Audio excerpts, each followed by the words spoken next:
Hi hello friends, welcome back to Manasumantha episode review. ఈరోజు serial ఏం జరిగిందో చూద్దాము.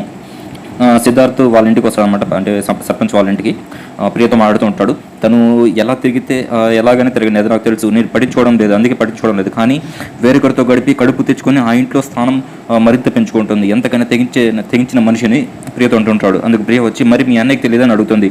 అందుకు సిద్ధార్థ్ వచ్చి, తెలుసు, నందిని గురించి నేను చూసుకుంటాను, నువ్వు వెళ్ళి మరదలని చూసిరా అని పంపించాడు అని చెప్తాడనమాట. ఇంతలో నందిని మొత్తం సీక్రెట్గా చూస్తుంటుంది. నందిని వచ్చి మనసులో అనుకుంటుంటుంది, అమ్మ సిద్ధార్థ, దీన్ని పెళ్లి చేసుకొని పిల్లల్ని కంటున్నావా అంటే దీనికోసం నువ్వు పారిపోయింది అనేసి అనుకుంటూ ఉంటుంది అనమాట. ప్రియ వచ్చి, పోనీలేండి, ఆ నందిని పెట్టే టెన్షన్ తట్టుకోలేక ఇక్కడికి వచ్చేసారు, మంచిలేండి అనేసి అంటూ ఉంటుంది అనమాట. అందుకు సిద్ధార్థ్, ఎంత ప్రేమతో మేనకోడల్ని అమ్మ చూసుకుంటోంది, అలాంటి అమ్మకు తెలిస్తే ఇంకేమైనా ఉందా అనేసి అంటుంటాడు అనమాట. సరే, నందిని వచ్చి, ఇక్కడ ఉన్నది సిద్ధార్థ్, అక్కడ ఉన్నది ఆనంద్ అనేసి అక్కడి నుంచి వెళ్ళిపోతుంది అనమాట. ఇంతలో శారదమ్మ సుబ్బయ్యని పిలిచి, సిద్ధార్థ్ ఇంకా రాలేదు, ఫోన్ చేయని చెప్తూ ఉంటుంది. అంతలో నందిని ఇక్కడ వచ్చి, ఆయన గారి పనులు అన్నీ పూర్తి అవ్వాలి కదా అత్తయ్య, ఇంట్లో వాళ్ళ గురించి అసలు పట్టించుకోవడం లేదని చెప్తుంది అనమాట. ఇంతలో ఆనంద్ వస్తాడనమాట. శారదమ్మ వచ్చి అంటుంది, అదిగో సిద్ధార్థ బాబు వస్తున్నాడు అనేసి చూపిస్తుంది. ఎరా, ఎప్పుడు వస్తున్నావు, నిన్ను ఎప్పుడు రమ్మని చెప్పాను అనేసి అడుగుతుంది అనమాట. డాక్టర్ గారి దగ్గరికి వెళ్ళాలి కదా, ఇప్పుడు వచ్చేదని అడుగుతుంది. అందుకు ఆనంద్ వచ్చి, అయ్యో అమ్మ, ఇవాళ కాదు రేపు, కావాలంటే నందిని అడుగు. ఏం నందిని, నీకు ఫోన్ చేశాను కదా, అమ్మకు చెప్పలేదని అడుగుతాడనమాట.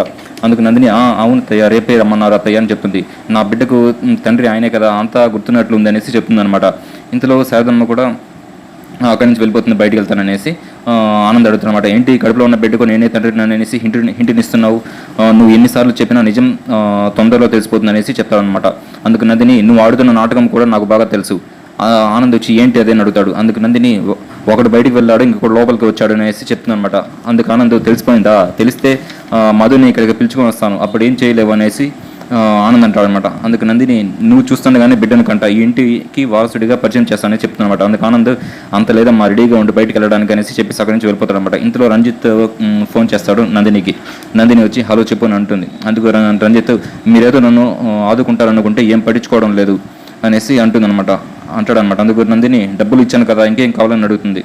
అందుకు రంజిత్, డబ్బులు కాదు, ఆ డబ్బులు సంపాదించే మార్గం చెప్పండి, నన్ను మీ పక్కన ఉంటే మీకు గ్రిప్ ఉంటుంది, ఒక కాంట్రాక్ట్ ఇవ్వండి అనేసి అడుగుతాడు అనమాట. అందుకు నందిని, అర్థమైంది, రెడీగా ఉండు, కాంట్రాక్ట్ తీసుకోవడానికి అనేసి చెప్తుంది అనమాట. ఇంతలో జైల్లో హరిబాబు ఒళ్ళు పట్టించుకుంటూ ఉంటాడు తోటి ఖైదీలతో. ఇంతలో జైలర్ వచ్చి, ఇదిగో నీకోసం మీ అమ్మాయి వచ్చిందిరా అనేసి పిలుస్తాడు. అక్కడికి వెళ్తాడు అనమాట హరిబాబు. అమ్మ నందిని అంటాడు. నందిని కూడా, ఎలా ఉన్నావు నాన్న అడుగుతుంది. అందుకు హరిబాబు, జైల్లో ఉన్నాడు ఎలా ఉంటాడమ్మా, నువ్వు ఎలా ఉన్నావు అని అడుగుతాడు. అందుకు నందిని, నేను ఎలా ఉంటాను నాన్న, వాళ్ళు దొరికిపోయారు, ఎవరి ప్లేస్లోకి వాళ్ళు వచ్చేస్తారు అని చెప్తున్నా అనమాట. అందుకు హరిబాబు, మరి నిన్ను బయటికి పంపించాలి కదా అనేసి అడుగుతాడు అనమాట.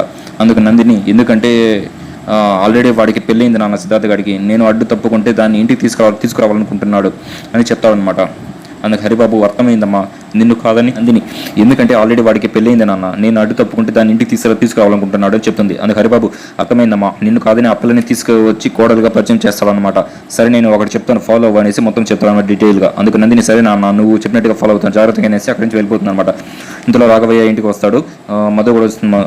మధు వచ్చి, మావయ్య గారి ప్రయాణం ఎలా జరుగుతుందని అడుగుతుంది అనమాట. జరిగిందని అడుగుతుంది. అందుకు రాఘవ ఇచ్చి, అస్థికలు కలపడం అయిందమ్మా, అన్ని బంధాలు తెగిపోయాయి మీ అత్తయ్యతో అనేసి చెప్తాడనమాట. అందుకు మధు, అలా అనకండి మావయ్య, చాలాసార్లు మీతో ఉండడం సంతోషంగా ఉందని అత్తయ్య చాలాసార్లు చెప్పిందని అంటుంది. అందుకు రాఘవయ్య, చాలమ్మా, దాని గురించి నాకు తెలుసు, పెద్ద వయసులో తోడు ఉంటే ఆ సుఖమే వేరు, ఆమె లేకపోతే మీరందరూ పరిచయం లేని వారుగానే ఉంటారనేసి చెప్తాడు. అందుకు మధు, అలా అనకండి మావయ్య, మేమిద్దరు ఉన్నాం కదా, మీకు 2 కళలా మేము ఉన్నాం కదా అనేసి చెప్తుంది అనమాట. సరే, ఇక్కడ మళ్ళీ శారదమ్మ గారింట్లో శారదమ్మ మెట్లు కిందకు వస్తూ ఉంటుంది. నందిని దేవుడికి పూజ చేస్తున్నట్టు యాక్ట్ చేస్తూ ఉంటుంది. పూజ చేస్తున్నట్టుగా తనకు పుట్టబోయే బిడ్డ వచ్చి వాళ్ళ అత్తయ్య లాగానే పుట్టాలనేసి యాక్ట్ చేస్తూ ఉంటుంది అనమాట. అది మొత్తం శారదమ్మ చూస్తూ ఉంటుంది. ఇంతటితో ఈరోజు బాగా ముగిసింది. తర్వాత బాగా రేపు చూద్దాం.